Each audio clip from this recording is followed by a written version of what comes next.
menjual engkau, tapi kau sendiri malas nak usaha. Cerita sana sini gebang, kau merata-rata. Pantang depan mata, ada saja cerita. Tipu beli kawan, memacam ular sawah. Bila dah tahu kau lari berbatu macam kau nampak hantu. Cerita zaman dulu, Pak Gadok gadai tanah, dia laga ayam, bukan kepunyaannya. Cerita zaman sekarang, kau yang guna duit orang. Apabila pecah tembelang, lari lintang pukang, kau tak mampu bayar seku. Pang-pang ala gazal, oh amai-amai belalang kupu-kupu. Bayar duit aku yang semua kau sapu. Kambing diri-diri dalam sudah datang dari Jawa. Mana kau nak lari, bawa duit tu ke mana? Buai laju-laju, buai sampailah pokok sana. Duitku beribu, semua entah ke mana. Memang lepas orang tikam di tapak kakinya.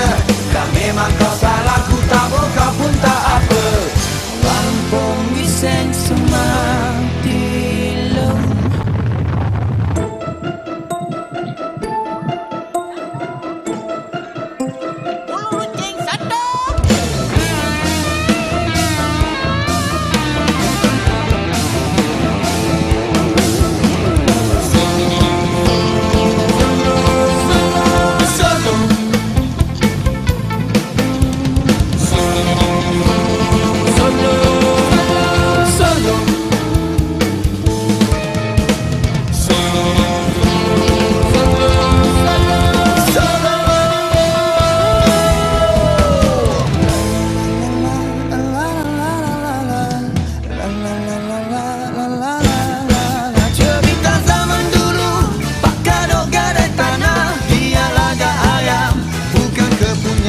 Cerita zaman sekarang, kau yang guna duit orang. Apabila pecah tembelang, lari lintang pukang, kau tak mampu bayar seku. Pang-pang ram-pam-pam, oh amai-amai belalang kupu-kupu.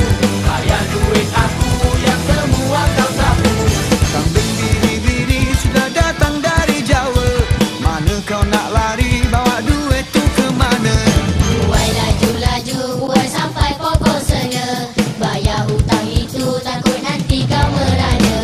Memandang pasola tikam di tapak kakinya. Kau memang kau salah, ku tak mau kau pun tak apa. Lampung miseng semati lem. Lampung miseng semati lem.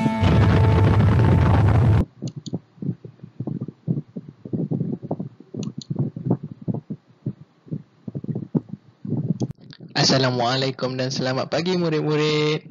Selamat datang ke kelas Matematik 4 PKKS bersama dengan Cikgu Hilmi.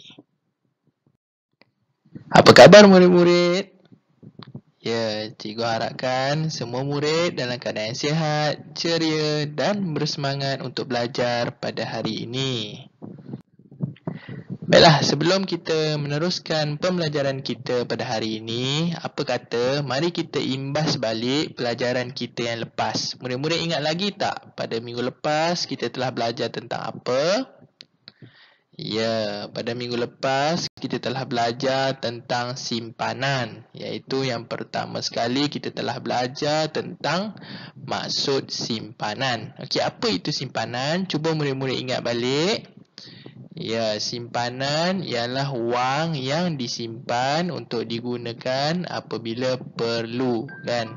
Wang simpanan ni biasanya kita simpan di dalam tabung ataupun kita simpan di dalam bank. Okey, dan pada minggu lepas juga kita juga telah mempelajari tentang cara pengiraan simpanan. Jadi cikgu amat berharap murid-murid telah mampu dan berjaya menguasai dengan sebaiknya pembelajaran yang lepas. Baiklah, jadi pada hari ini kita akan masuk ke tajuk yang baru. Tapi sebelum tu, agak-agak murid boleh agak tak apa tajuk kita pada hari ini? Tak tahu kan? Okey, kalau nak tahu apa tajuk pelajaran kita pada hari ini, apa kata kita bermain satu permainan yang dipanggil sebagai permainan code breaking. Murid-murid pernah bermain tak permainan ni? Pernah? Tak pernah? Okey. Permainannya mudah sahaja. Okey, kalau murid-murid dapat lihat pada kotak ini, okey, ada nombor 8, 21, nombor 20, nombor 1, nombor 14 dan juga nombor 7. Jadi apa yang perlu kita buat sekarang ni adalah kita akan gantikan nombor-nombor ni jadi dalam bentuk huruf berpandukan daripada petunjuk yang telah diberi ini. Okey.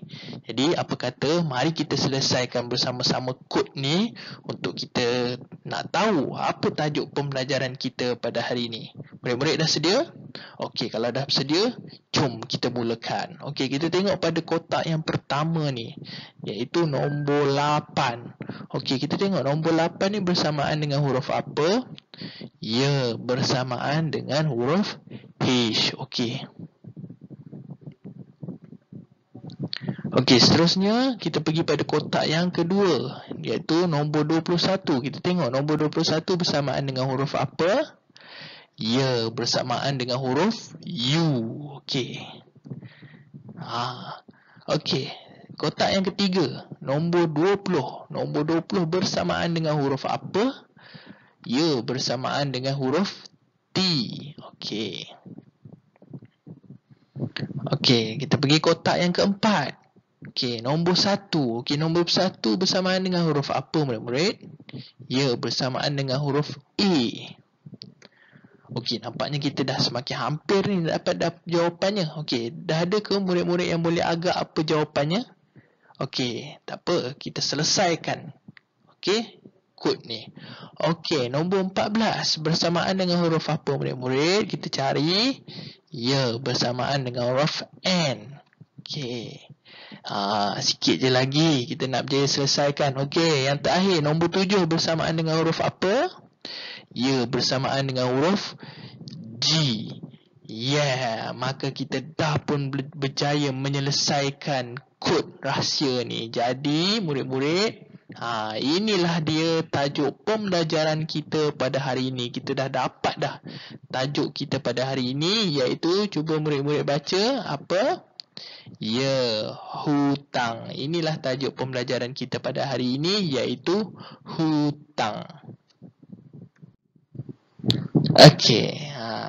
Jadi pada hari ini kita masih dalam topik keuangan, tetapi untuk hari ini kita akan belajar tentang menentukan hutang. Okey. Jadi murid-murid dah bersedia ke nak teruskan pembelajaran kita pada hari ini?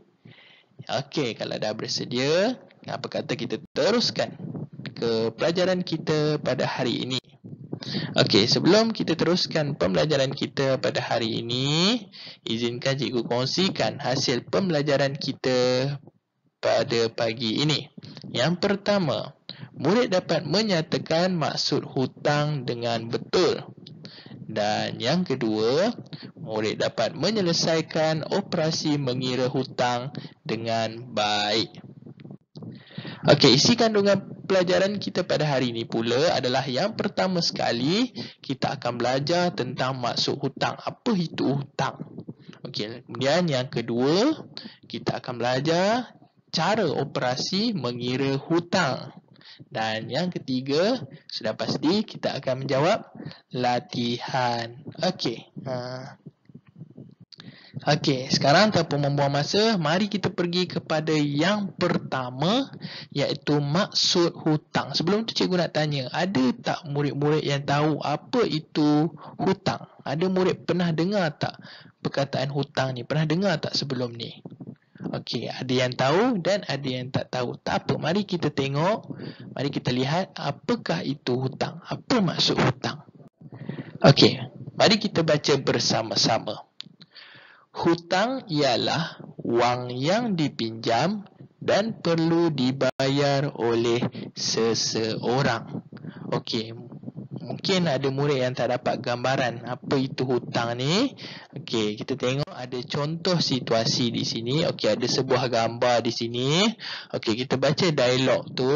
Okey, mula daripada murid lelaki tu, dia kata, saya perlu membayar yuran hari ini tetapi tidak membawa wang yang secukupnya. Bolehkah cikgu pinjamkan saya RM5? Lalu cikgu dia pun jawab, kamu hutang dengan saya RM5. Okey, sekarang murid-murid dah dapat lihat dan nampak dah macam mana ataupun apa yang dimaksudkan dengan hutang tu. Okey, jadi hutang tu adalah apabila, contohnya apabila kita tidak mencukupi wang, jadi kita akan meminjam wang daripada orang lain. Maka pinjaman itulah yang dipanggil sebagai hutang. Apabila kita meminjam duit daripada orang lain, kita akan berhutang dengan dia selagi kita belum membayar semula duit yang telah kita pinjam daripada orang tersebut. Okey, setakat ni murid-murid faham? Jelas dengan maksud hutang? Okey, kalau faham, bagus. Okey. Sekarang kita telah pun selesai maksud hutang. Sekarang kita akan pergi kepada yang kedua, iaitu cara pengiraan hutang. Okey, jadi cikgu telah menyediakan beberapa contoh dan cikgu akan tunjukkan cara macam mana untuk kita membuat pengiraan bagi hutang ni. Okey. Okey. Kita teruskan. Okey, ini dia contoh yang pertama. Okey, mari kita baca dulu soalannya terlebih dahulu. Okey, sebelum tu apa yang murid-murid dapat lihat di situ? Ya, ada sebuah gambar komputer riba ataupun laptop yang berharga RM3,999.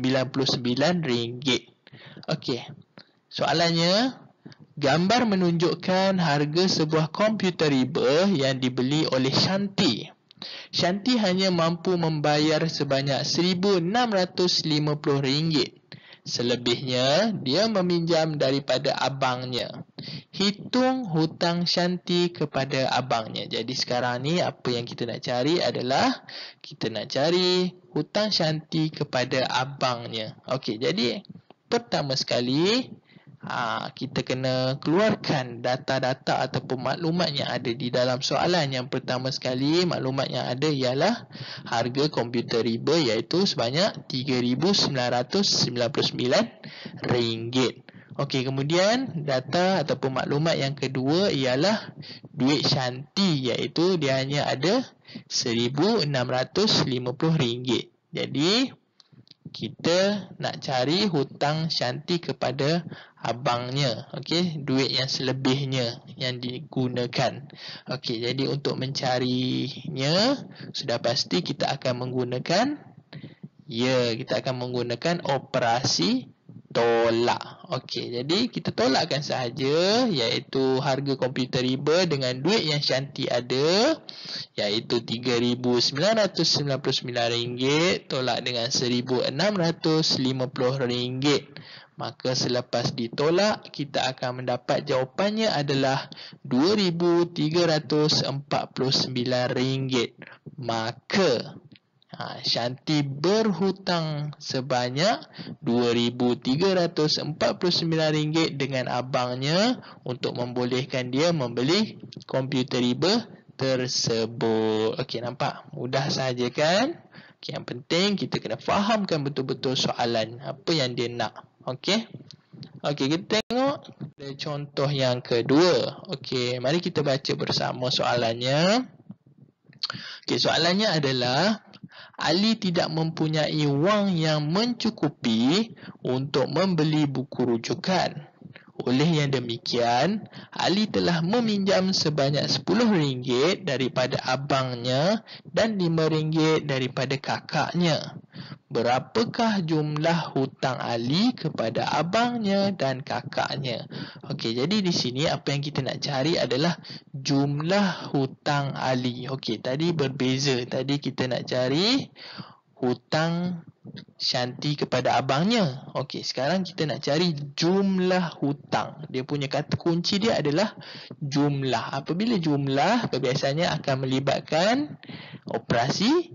Ya, akan melibatkan operasi tambah. Okey, jadi kita tengok balik daripada soalan apa maklumat yang kita ada. Okey, iaitu yang pertama, Ali pinjam sebanyak RM10 daripada abang dia, dan yang kedua, Ali pinjam RM5 daripada kakaknya. Jadi nak dapatkan jumlah hutang, kita hanya tambahkan saja RM10 tambah dengan RM5, maka kita dapatlah jawapannya adalah RM15. Maka jumlah hutang Ali kepada abangnya dan juga kakaknya ialah sebanyak RM15. Nampak murid-murid? Lihat, mudah sahaja kan cara pengiraan bagi hutang ini. Okey. Okey, sekarang kita ada latihan. Okey. Sebelum tu, apa kata kita baca je soalan bersama-sama. Okey, kita lihat. Soalannya adalah, Sofia ingin membeli sebuah telefon bimbit bagi tujuan pembelajarannya seiring dengan keperluan dalam pengajaran dan pembelajaran di rumah PDPR pada masa kini. Telefon bimbit yang ingin dibeli bernilai RM500. Namun begitu, Sofia hanya mempunyai simpanan sebanyak RM150 sahaja. Selebihnya, Sofia meminjam wang daripada abangnya. Kirakan jumlah hutang Sofia kepada abangnya. Okey, ini tadi ada contoh yang telah cikgu tunjukkan tadi yang lebih kurang sama soalannya. Okey, jadi sekarang cikgu nak murid-murid cuba jawab terlebih dahulu. Selepas ini kita akan bincangkan jawapannya bersama. Okey? Okey, jadi murid-murid bolehlah memulakan kiraan. Okey, cikgu akan berikan sedikit masa untuk murid-murid mengira.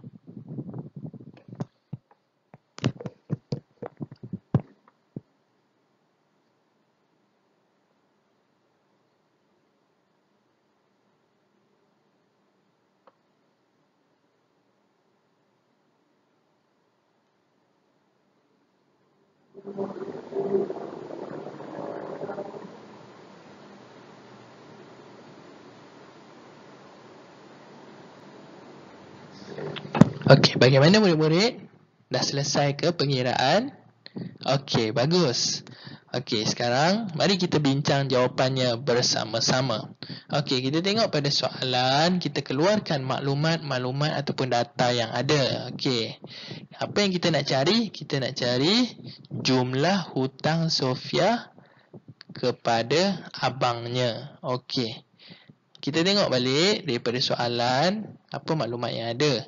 Okey, dia nak beli telefon bimbit bernilai RM500. Okey, lepas tu dia ada simpanan sebanyak RM150 je. Jadi balance-nya, bakinya, untuk membolehkan dia nak membeli telefon bimbit tu, dia nak cukupkan duit dia telah meminjam daripada abangnya. Jadi sekarang ni kita nak tahu berapa hutang Sofia kepada abangnya. Okey, jadi apakah operasi yang akan kita gunakan kalau soalan seperti ini? Ya, kita akan gunakan operasi tolak, iaitu kita akan tolakkan RM500 tolak dengan RM150. Okey, mari kita tengok. Ya, betul. Okey, kita akan tolakkan harga telefon bimbit dengan duit yang Sofia ada. Jadi dari situ kita akan dapat jumlah wang yang Sofia pinjam daripada abangnya, iaitu sebanyak berapa murid-murid? Ya, sebanyak RM350.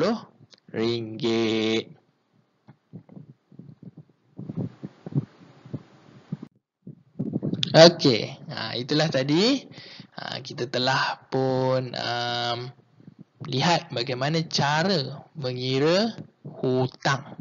Okey, jadi kita telah pun tiba ke kesimpulan. Ini bermakna petandanya kita telah pun tiba ke penghujung kelas pada hari ini. Okey, baiklah, mari kita imbas kembali apa yang telah kita pelajari pada hari ini. Mula-mula yang pertama, kita telah mempelajari tentang maksud hutang. Okey, kemudian selepas itu yang kedua, sebentar tadi kita telah belajar tentang cara pengiraan bagi hutang. Okey, jadi cikgu amat berharap agar murid-murid dapat memahami dengan sebaiknya dan mampu menguasai dengan sebaiknya pelajaran pada hari ini. Okey, inilah dia apa yang telah kita pelajari sebentar tadi. Okey, sebelum kita mengakhiri kelas kita pada hari ini, cikgu ada sedikit pantun buat murid-murid. Okey, dengar. Okay. Jikalau takut kapal tenggelam, kembangkan layar, jaga kemudi. Andai takut hutang nan silam, cepatlah bayar, jangan menanti. Ada tak murid-murid yang faham apa mesej nak disampaikan daripada pantun ni? Okey, daripada pantun ni, mesej yang ingin disampaikan adalah hutang tu ada kebaikan dan juga keburukannya. Okey, kebaikannya adalah apabila kita ketiadaan wang, apabila kita dalam keadaan kecemasan ataupun kita terdesak, jadi kita akan berhutang dengan orang. Tetapi keburukannya, sekiranya kalau kita berhutang tu, janganlah kita tak pulangkan semula ataupun kita tak bayar semula hutang kepada orang yang kita pinjam. Okey, itu yang murid-murid kena ingat, sebab dosa besar kalau kita tak bayar hutang. Nanti di akhirat nanti masuk api neraka. Okey, jadi itulah pengajaran dia. Okey. Jadi ingat, hutang ni ada kebaikan dan juga keburukannya. Kebaikannya apa? Kalau kita dalam keadaan kecemasan atau terdesak, kita bolehlah berhutang. Tetapi pastikan sekiranya kita berhutang, kita bayar semula wang yang telah kita pinjam kepada orang tu. Okey, faham? Okey, jadi itulah saja kelas kita, pembelajaran kita pada hari ini. Okey, jadi cikgu telah menyediakan latihan untuk diselesaikan dan dijawab oleh murid-murid. Cikgu akan edarkan link bagi latihan di grup Telegram. Jadi pastikan selepas kelas ini murid-murid terus menjawab latihan yang telah cikgu berikan. Okey, jadi sekali lagi cikgu ingin mengucapkan ribuan penghargaan dan terima kasih kepada murid-murid yang hadir ke kelas pada pagi ini. Dan terima kasih juga atas komitmen dan kerjasama yang telah murid-murid berikan sepanjang kelas berlangsung. Semoga kita berjumpa lagi di kelas yang akan datang. Terima kasih. Assalamualaikum dan jumpa lagi.